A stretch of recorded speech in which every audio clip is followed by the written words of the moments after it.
Ka-Express, sa darating na FIBA 2027 World Cup Qualifiers, isa sa mga pinaka-inaabangang laban ay ang sagupaan ng Gilas Pilipinas kontra sa powerhouse na Australia. Sa sentro ng laban na to ay ang dalawang malalaking matchups, Kai Sotto laban kay Jack Landale at AJ Edo laban kay Duprith. Ang laban na ito ay hindi lang pagsubok ng talento, kundi pagtayan ng puso ng bawat Pinoy na naniniwala pa rin na kaya nating tumapat sa mga dambuhalang bansa sa mundo.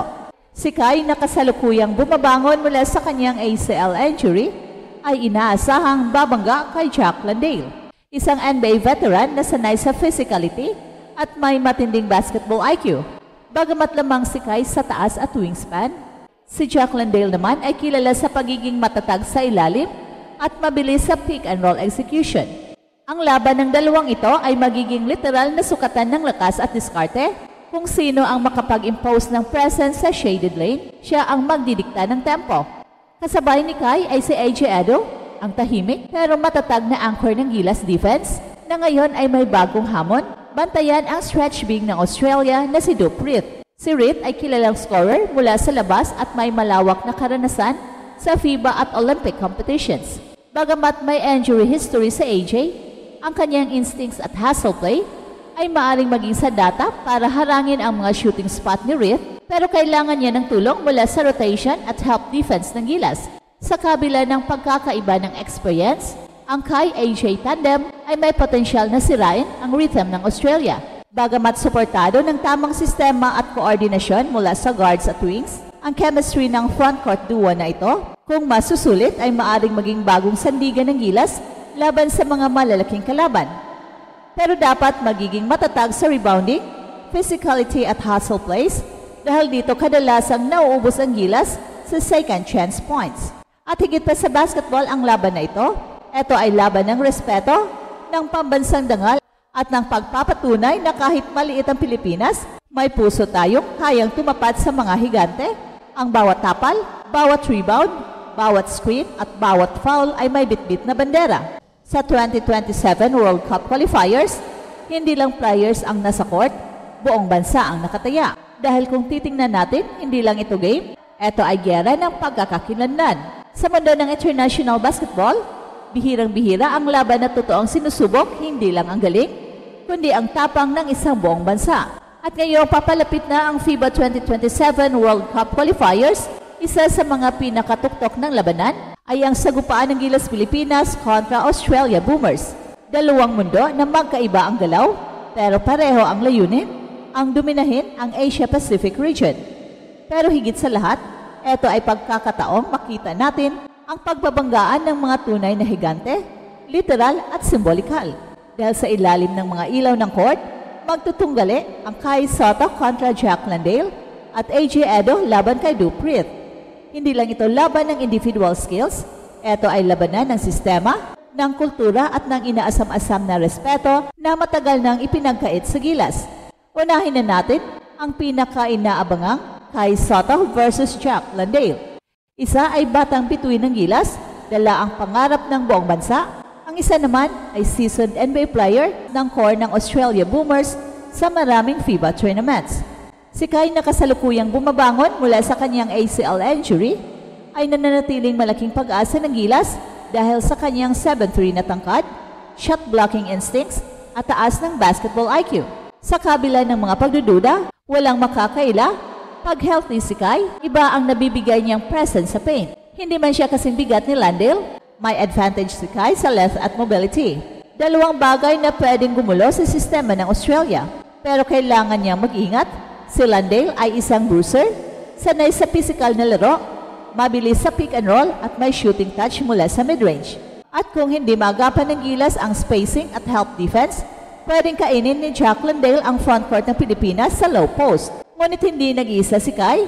Katabi niya sa misyon ang isa ring underrated pero napakahalagang piraso ng Gilas, AJ Edo. Tahimik pero matatag, si AJ ay isa sa mga pinakamatalinong big man na dumaan sa Gilas program. Sa kabila ng sunod-sunod na injuries sa kanyang collegiate career sa US, napanatili niya ang kanyang defensive instincts at hustle mentality.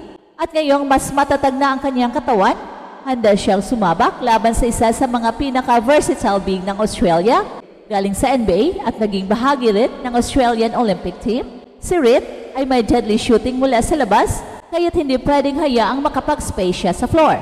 Ang magiging laban dito ay hindi lang katawan sa katawan, kundi utak sa utak. Si AJ ang tipo ng player na kayang gumamit ng tamang anggulo, rotation at help defense para mapigilan ang mga stretch big tulad ni Reed. Pero kailangan niya ng support dahil isang maliit na miscommunication lang, pwede siyang magpasabog mula sa 3-point line. Kung ilalagay natin sa kabuuan, eto ang tanong, may laban ba talaga ang Gilas frontcourt sa Australia? Kung titingnan mo ang stats, experience at depth, lamang ang Australia sa halos lahat ng aspeto. Sanay sila sa physicality, may NBA veterans, may international cohesion. Pero kung babalikan natin ang nakaraan, hindi ito ang unang beses na kinusyon ang Gilas, hindi ito ang unang beses na sinabi ng mundo, hindi sila mananalo. Pero sa tuwing sinasabi nila ito, lumalaban ang Pilipinas. Mula sa 2014 World Cup, kung saan muntik nating matalo ang Serbia at Italy, palaging may tibok ng puso na hindi kayang sukatin ng analytics. Ang tunay na edge ng Gilas ay wala sa stat sheet, kundi sa chemistry ng kay AJ combo. At sa support ng backcourt, kung ang guards ng Pilipinas, sina Dwight Ramos at Carl Tamayo, kung maayos sa number 4 spot, ay magbibigay ng tamang spacing at timing, mapapabilis natin ang full potential ng frontcourt duo. Si Kai, kung bibigyan ng clean entry pass at off-ball movement, ay kayang mag-post up, mag-roll at mag-cut sa weak side. At sa AJ naman, kung maikulong si Reed sa tamang rotation, ay kayang maging anchor ng help defense.